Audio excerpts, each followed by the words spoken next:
कमर Afghan general practitioner आहियां हींअर लंडन में, पर रिटायर कयो अथमि। हींअर पार्ट टाइम 2 सेशन्स हफ़्ते में कंदो आहियां। सना में अचण जी उमेद घणे अरसे खां हुई, पर कोई मौक़ो न मिलियो, छाकाणि त सिंगल हैंडेड जीपी थी करे ॾाढो ॾुखियो हो टाइम कढणु।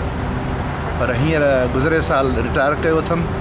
उन खां पोइ इहो सोचियोसीं त पंहिंजो सना जो कन्वेंशन तमामु अपॉर्चुन मोमेंट ते हुयो, उन करे असां आयासीं ऐं फैमिली सां गॾु आया आहियूं ऐं अची ॾाढी ख़ुशी थी आहे जो नवां दोस्त मिली विया आहिनि। पुराणनि दोस्तनि सां बि मुलाक़ातूं थियूं ऐं तमामु सुठो वक़्तु गुज़रियो।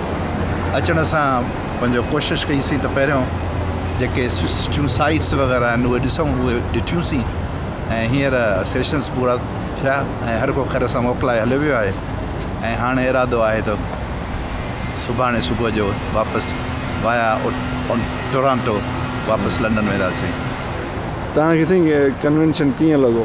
कन्वेंशन मूं पहिरियां कोन ॾिठा हुआ, पर शायदि मूं वीडियो ॾिठियूं हुयूं ऐं पर हिन वक़्तु इहो छड़ो मूंखे इम्प्रेशन थियो त शायदि टर्न आउट एतिरो सुठो न हुयो, पर उनजा काफ़ी रीज़न्स थी सघनि था।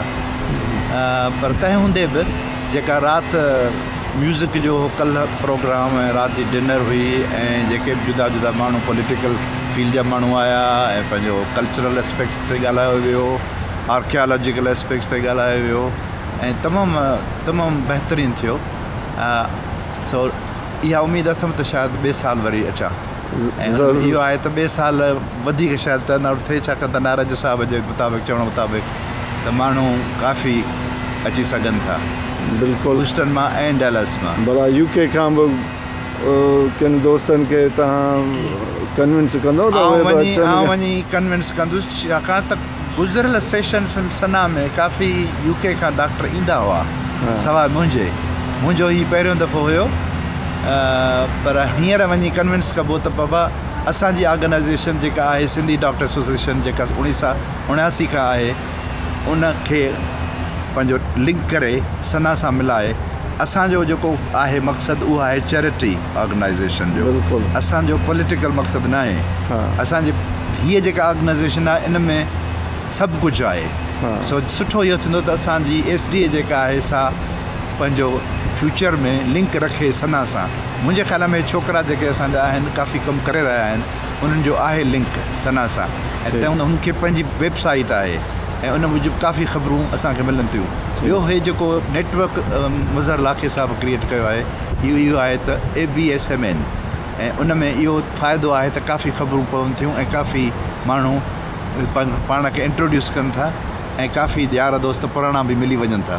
हा साईं, इहो नेटवर्क तमामु यूज़फुल आहे। हक़ीक़त में हिननि घणनि ई दोस्तनि जो उन में कमु आहे। मीरा ताममन टालपुर आहे, गुलाम मुस्तफ़ा सुमरो आहे, अशोक कुमार सेंट लुइस खां आहे, त घणनि। पर असां चाहियूं था त घणा दोस्त जेको आहे सो नेटवर्किंग जे जो मतिलबु सम्झनि ऐं उनखे उन तरीक़े सां हलाइनि। हीअ हिकिड़ी नई ॻाल्हि आहे पंहिंजो नेटवर्क वग़ैरह जी।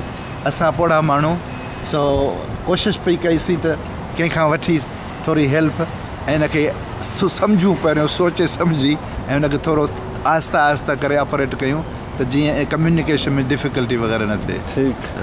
ठीकु साईं, इंशाल्लाह वरी टच में इंशाल्लाह मुलाक़ात थींदी। मां नाराज साहब सां ॻाल्हायो आहे ऐं ईंदड़ साल इंशाल्लाह टेक्सस में काफ़ी सुठी फंक्शन थींदी। कोशिशि करे SDA मेंबरनि खे बि दावत ॾींदुसि त उहे बि अचनि। उन्हनि खे हींअर ई दावत ॾेई छॾियो। हींअर मां दावत वञण सां ॾींदुसि इंशाल्लाह। थैंक यू साईं, महिरबानी।